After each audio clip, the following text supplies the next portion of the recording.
मटिहानी के लाल हैं, राजकुमार जी हैं, लगातार संघर्ष कर रहे हैं। इनके क्षेत्र में बाढ़ भी आ गया था, तो बाढ़ का क्या माहौल था, क्या महसूस किया आप? और हम लोग 8 तारीख को पूरा जिला प्रशासन के साथ पूरे बाढ़ग्रस्त इलाकों का दौरा करके, उसका मुआयना करके, निरीक्षण करके, और 9 तारीख से ही सारी जो सरकारी सुविधा होती है, जो बाढ़ के का जो SOP होता है, कम्युनिटी किचन का, पशु चारे का, पॉलीथीन शीट्स का, मेडिकल फैसिलिटीज़ का, उन सारी चीज़ों का कार्यान्वयन हम लोगों ने कराने का प्रयास किया। कुछ वैसा हम व्यवस्था करेंगे, रिंग बांध बनाएंगे, तो रिंग बांध बस यूं ही रह गया? देखिए, मैं नहीं, यूं ही नहीं रह गया। ये सोच, आपको धन्यवाद देना चाहिए कि इस तरह की सोच हम लोग लेकर आए, और उस सोच पे आगे सरकार कार्य कर रही है। और मुझे पूरी उम्मीद है कि जल्द ही ये सपना भी पूरा होगा। जैसे मटिहानी विधानसभा के सारे असंभव दिखने वाले सपने पूरे हुए, चाहे वो डिग्री कॉलेज का हो, चाहे कुछ ऐसी सड़कें जिसके ऊपर सैकड़ों वर्षों से लोग उस सड़क से जुड़ नहीं पाए थे। मनियप्पा में चले जाइए, कासिमपुर महेंद्रपुर में चले जाइए। तुम्हारी सोच के सांचे में हम ढल नहीं सकते, तुम्हारी सोच के सांचे में हम ढल नहीं सकते, ज़बान काट लो मगर लहजा बदल नहीं सकते। जी नमस्कार, स्वागत है आपका। मैं हूं अविनाश भट्ट, आप देख रहे हैं द न्यूज़ हॉल्ट। और हमारे हाथ में देखिए ये कुछ है, ये पोर्टफोलियो है बिहार के विकास पुरुष का, जो लगातार 2005 से 2025 तक बिहार की राजनीति किसी भी पलड़े जाए, मगर इनका पलड़ा हमेशा भारी रहता है। और इन्हीं के एक विधायक हैं, बेगूसराय के मटिहानी के लाल हैं, राजकुमार जी हैं, लगातार संघर्ष कर रहे हैं। इनके क्षेत्र में बाढ़ भी आ गया था और लगातार सर घूम रहे थे, पूरा ट्रेनिंग उनिंग हो गया है सर के चेहरे पे, एकदम गोरे से काले हो गए। सर स्वागत है आपका न्यूज़ हॉल पर, कैसे हैं? बहुत बहुत धन्यवाद अविनाश जी, आपका भी बहुत बहुत स्वागत है। साथ ही साथ स्वतंत्रता दिवस की आपको बहुत बहुत शुभकामना भी है, और आपके माध्यम से अपने पूरे जिले वासियों और ख़ास करके मटिहानी वासियों को भी हम स्वतंत्रता दिवस की शुभकामना देते हैं। चलिए, खास करके मटिहानी वासियों को शुभकामनाएं दे चुके हैं सर। तो सर बाढ़ का जो माहौल रहा मटिहानी में, क्योंकि अब तो थोड़ा पानी बहुत ज़्यादा बैक हो गया है, अब सड़कें जो है वो दिखने लगी हैं, तो बाढ़ का क्या माहौल था, क्या महसूस किया आप, और कहाँ तक मदद कर पाए लोगों की आप? देखिए, बाढ़ हमारे यहाँ की एक ऐसी आपदा है जो नियमित रूप से आती रहती है, हर साल बाढ़ आती है। और हमको तो लगता है, जब से मैं पहले तो कुछ गैप भी रहता था, 2020 के बाद से 2021 में भी बाढ़ आई, 22 में भी आई, 23 में थोड़ा कम उसका प्रभाव रहा, फिर 24 में भी आया और 25 में भी आया। तो लगातार मटिहानी बाढ़ की चपेट में रहता है, और हर साल कुछ ना कुछ सरकार की तरफ से बेहतर करने का प्रयास किया जाता है। इस बार भी बाढ़ का पानी जलस्तर जैसे ही बढ़ा और लगा कि लोगों की तकलीफ़ें बढ़ जाएंगी, तो हम लोग 8 तारीख को पूरा जिला प्रशासन के साथ पूरे बाढ़ग्रस्त इलाकों का दौरा करके, उसका मुआयना करके, निरीक्षण करके, और 9 तारीख से ही सारी जो सरकारी सुविधा होती है, जो बाढ़ के का जो SOP होता है, कम्युनिटी किचन का, पशु चारे का, पॉलीथीन शीट्स का, मेडिकल फैसिलिटीज़ का, उन सारी चीज़ों का कार्यान्वयन हम लोगों ने कराने का प्रयास किया। और वो सारी चीज़ें आज तक कार्यान्वित हो रही हैं, और इस बार बखूबी अच्छी तरीके से हो रहा है, क्योंकि हर जगह, हर कम्युनिटी किचन पे हम लोग जाके चेक भी कर रहे हैं, हर जगह व्यवस्था सही है। आपदा की स्थिति में थोड़ी बहुत कमियां रह जाती हैं, कितनी बड़ी व्यवस्था हो जी, तो लेकिन कमोबेश व्यवस्था हर जगह सही है। कल हम लोग फिर से गए थे सामो में, वहाँ पे जाके हमने वहाँ पे भी निरीक्षण किया, लोगों से पूछा भी, तो सब लोगों ने एक संतोषजनक स्थिति बताया। जो सरकारी सुविधाएं मिल रही हैं वो सारी चीज़ें ठीक है। सामो की बात कर रहे हैं सर, सामो में बाढ़ के दरमियान 3 लोगों की सर डूब जाने से उनकी आकस्मिक निधन होगी सर, उन परिवार वालों से मिले आप? जी हाँ, मैं तो यहीं पे उसी दिन, जिस दिन बहुत दुखद घटना हुई, धना में एक बच्चे की और उसकी माँ की मृत्यु हुई, और एक आपका बिजुलिया में, एक अकबरपुर बरारी में एक युवक की डूब के युवक, वो पूर्व के वार्ड के पार्षद भी थे, उनकी डूबकर मृत्यु हो गई।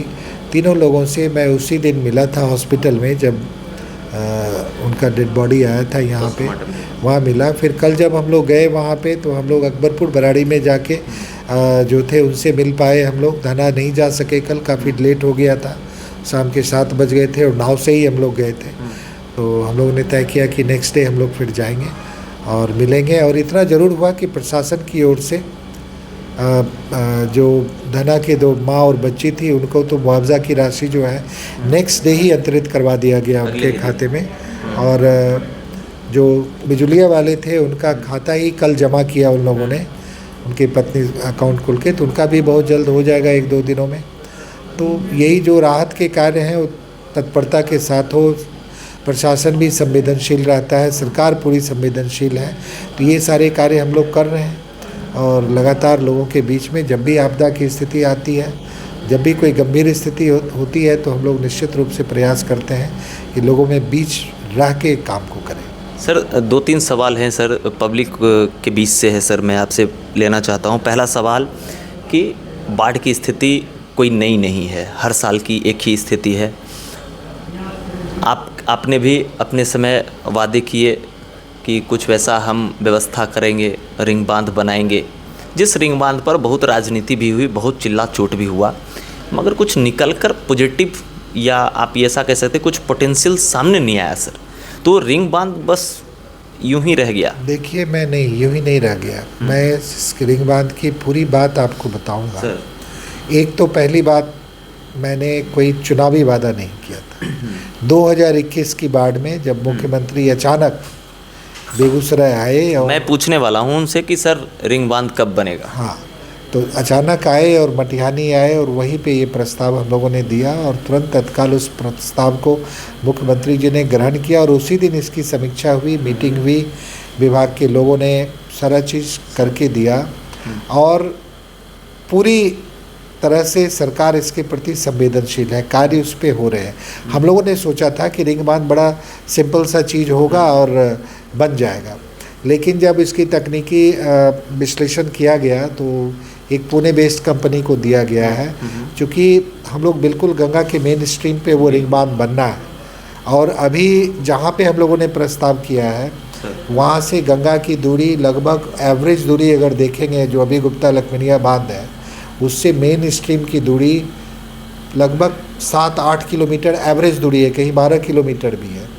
तो जब बाढ़ आती है तो इतनी दूरी में गंगा का फैलाव, पानी का फैलाव होता है, और फिर उसका हाइट रहता है। तो रिंग बांध बनाने पे एक हुआ कि एक असेसमेंट जोग्राफिकल करना पड़ेगा कि जब इस फैलाव को रोका जाएगा तो उसका क्या प्रभाव पड़ेगा, जोग्राफिकल प्रभाव क्या पड़ेगा, कितना पानी का प्रेशर बढ़ेगा, कितना उसका इफ्लक्स होगा अपलोड। तो उसके लिए एक पुणे बेस्ड कंपनी को सरकार ने दिया है करने के लिए।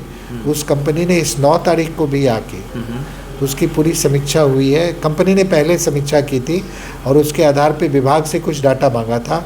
बाढ़ के समय में अभी इसी 9 तारीख को पूरी कंपनी आई, विभाग के लोग आए हुए थे बाढ़ का मुआयना करने के लिए कि रिंग बांध को कैसे हम लोग बनाएं ताकि बाढ़ से ये होगा। तो इस पे सरकार संवेदनशील है, और हम लोग तो पूरी तरह से आश्वस्त हो गए थे एक पॉइंट पे, जब मुख्यमंत्री ने, आपने देखा था प्रगति यात्रा के दौरान जब वो ये सीमा तिरमोहानी पे गए थे, तो उस प्रस्ताव में रिंग बांध और ये उसका जो बांध के चौड़ीकरण का दोनों ही प्रोजेक्ट वहाँ पर मुख्यमंत्री जी को दिखाया गया था जी। और चूँकि प्रस्ताव पूरी तरह से उसका तकनीकी विश्लेषण, तकनीकी आकलन अभी तक नहीं हो पाया, उस पर कार्य हो रहा है। उसमें लगभग पिछले 50 वर्षों का डेटा मांगा है कि पानी का क्या रहा है, नेचर क्या रहा है, कि उसका कोर्स चेंज का क्या रहा है। तो ये जल विभाग से मांगा गया है, ये लोग भी सारा चीज़ दिए हैं, और पूरी तरह से हम लोग आश्वस्त हैं कि जब सारी चीज़ें हो जाएंगी तो रिंग बांध भी निश्चित रूप से बनेगा। और जब रिंग बांध बनेगा तो एक बहुत बड़े एरिया को अस्थायी बाढ़ से निजात मिल जाएगा। और सरकार भी सोच रही है कि बाढ़ के कारण जो आपदा में खर्च किया जाता है उस खर्च से भी सरकार का बचाव होगा और लोगों की तकलीफ़ें भी कम होंगी। तो सरकार इसमें आश्वस्त है। ये सोच, आपको धन्यवाद देना चाहिए कि इस तरह की सोच हम लोग लेकर आए, और उस सोच पे आगे सरकार कार्य कर रही है। और मुझे पूरी उम्मीद है कि जल्द ही ये सपना भी पूरा होगा, जैसे मटिहानी विधानसभा के सारे असंभव दिखने वाले सपने पूरे हुए, चाहे वो डिग्री कॉलेज का हो, चाहे कुछ ऐसी सड़कें जिसके ऊपर सैकड़ों वर्षों से लोग उस सड़क से जुड़ नहीं पाए थे, मनियप्पा में चले जाइए, कासिमपुर, महेंद्रपुर में चले जाइए। तो ये सारे सपने की तरह रिंग बांध का सपना भी हमारा निश्चित रूप से पूरा होगा, क्योंकि ये विकास का द्योतक है और हम लोगों ने बहुत अच्छा कुछ प्लान किया है। इतनी अच्छी प्लानिंग की है उस पूरे एरिया के लिए, जिसका मैं अभी आपके कैमरे पे बोलूँगा तो फिर लोग मुझे बोलेंगे कि ये ख्याली चीज़ें बता रहे हैं, ये लोगों को चुनाव का समय है इसलिए ऐसी बातें कर रहे हैं। ऐसा नहीं है। रिंगबांध हम लोग पूरी तरह से आश्वस्त हैं, उस पर कार्य हो रहा है सरकार की ओर से।